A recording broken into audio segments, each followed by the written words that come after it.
গান গেয়ে জীবিত বাড়ি ফেরা হল না বাউল পেহেলি ভৈরবীর। ভক্তদের উদ্দেশ্যে ফেসবুকে একটি পোস্ট দিয়েছিলেন। লিখেছিলেন অনুষ্ঠানের তারিখ ও স্থান। সিলেটের বৈরাগী বাজারে হজরত ছাবাল শাহ রহ এর মাজারের বার্ষিক ওরসে গান শোনার আমন্ত্রণ জানিয়েছিলেন সবাইকে। কিন্তু গান গেয়ে বাড়িতে আর জীবিত ফেরা হল না উদীয়মান বাউল ও লোকশিল্পী পেহেলি ভৈরবীর। আজ শুক্রবার সকালে সিলেটের ওসমানীনগরে 2 বাসের মুখোমুখি সংঘর্ষে আরও 8 জনের সঙ্গে পেহেলি ভৈরবীও নিহত হয়েছেন। তার বাড়ি কিশোরগঞ্জের ভৈরব পৌর শহরের চণ্ডীবের উত্তরপাড়ায়।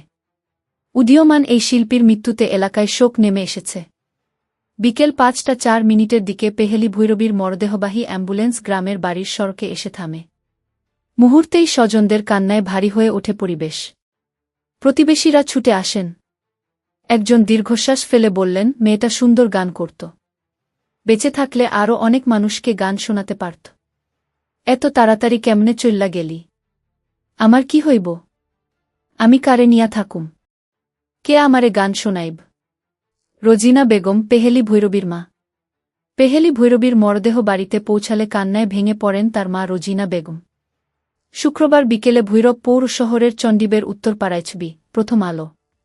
মরদেহের পায়ের কাছে বসেছিলেন মা রোজিনা বেগম। কাঁদছিলেন আর বলছিলেন, এত তাড়াতাড়ি কেমনে চইল্লা গেলি? আমার কি হইব?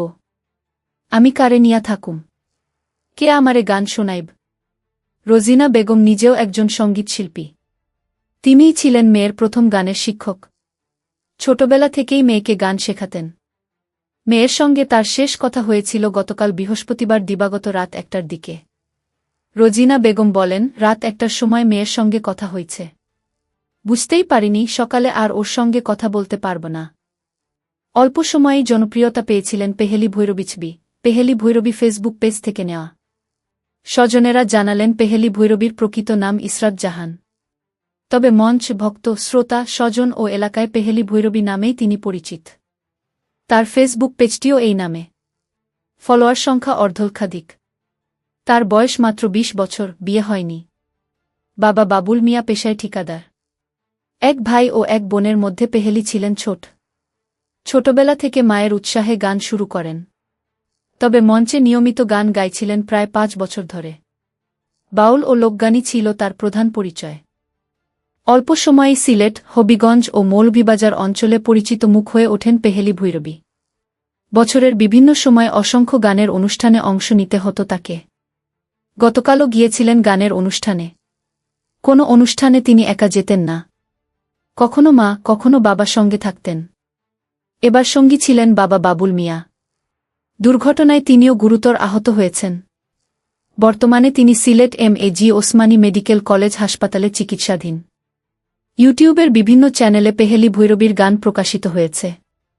কয়েকটি গানের দর্শক সংখ্যা মিলিয়ন, 10 লাখ ছাড়িয়েছে।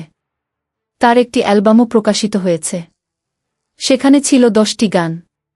পরিবার জানায়, গত 1 বছরে গান গেয়ে তিনি ভালো সম্মানীয় পেতে শুরু করেছিলেন। বিভিন্ন সংগঠন থেকে পেয়েছেন সম্মাননাও। পেহেলির মৃত্যুর সংবাদ ছড়িয়ে পড়তেই তার বাড়ি ছুটে আসেন সহশিল্পী ও শুভানুধ্যায়ীরা। সহশিল্পী উবায়দুল কাওয়াল বলেন, পেহেলির গানের ধারা এক, আমারটা আরেক। ওর জনপ্রিয়তা বাড়তে দেখে ভালো লাগত। এত অল্প বয়সে একজন বাউল শিল্পীর চলে যাওয়া মানে মনের গান গাওয়ার একজন মানুষ কমে যাওয়া। সড়ক দুর্ঘটনায় নিহত বাউল ও লোকশিল্পী পেহেলি ভৈরবীর মরদেহ বাড়িতে পৌঁছালে এলাকাবাসী। এদিকে সামাজিক যোগাযোগ মাধ্যমেও শোকের ছায়া নেমে এসেছে। শেষবার অনুষ্ঠানের আমন্ত্রণ জানিয়ে দেওয়া পোস্টে অনেকে শোক জানাচ্ছেন। শুভ সেন নামের একজন লিখেছেন, প্রোগ্রামে দেখা হইলেই ভাইয়া কুইয়া ডাক দিতে রে। তোর ভাইয়া ডাকটা ভড মিস করমু। পরপারে ভালো থাকিস রে বইন। 5 বন্ধু ঘুরতে গিয়েছিলেন, ফিরলেন 4 জন। একই সড়ক দুর্ঘটনায় মারা গেছেন সাইফুল ইসলাম নামের কুলিয়ারচরের এক ব্যক্তি। 5 বন্ধু মিলে ঘুরতে গিয়েছিলেন। সাইফুল ছাড়া ফিরলেন অন্য 4 জন। সাইফুল ইসলাম 55, পেশায় ঠিকাদার ছিলেন। রাজনীতি করতেন। তিনি কুলিয়ারচর উপজেলা ছাত্রদলের সাবেক সহসভাপতি ছিলেন। এক ছেলে ও এক মেয়ের বাবা তিনি। স্থানীয় সূত্র জানায়, গত বুধবার 4 বন্ধুর সঙ্গে সিলেট ভ্রমণে যান সাইফুল। দলের অন্য বন্ধুরা হলেন ফারুকুল ইসলাম, জমরুত মিয়া, মো. রানা ও আব্দুল লতিফ। এর মধ্যে আহত আব্দুল লতিফ ও ফারুকুল ইসলাম বর্তমানে সিলেট এম.এ.জি. ওসমানী মেডিকেল কলেজ হাসপাতালে চিকিৎসাধীন। ফারুকুল ইসলাম উপজেলা বিএনপির সাংগঠনিক সম্পাদক। আব্দুল লতিফ বলেন, সকাল 6:30টার দিকে 30 থেকে 35 যাত্রী নিয়ে ইউনিক পরিবহনের বাসটি সিলেট ছাড়ে। সকাল 7:30টার দিকে দুর্ঘটনাটি। আমাদের নিউজ দেখার জন্য ধন্যবাদ। এতক্ষণ আপনাদের সাথে ছিলাম আমি ফারজানা আক্তার অধরা।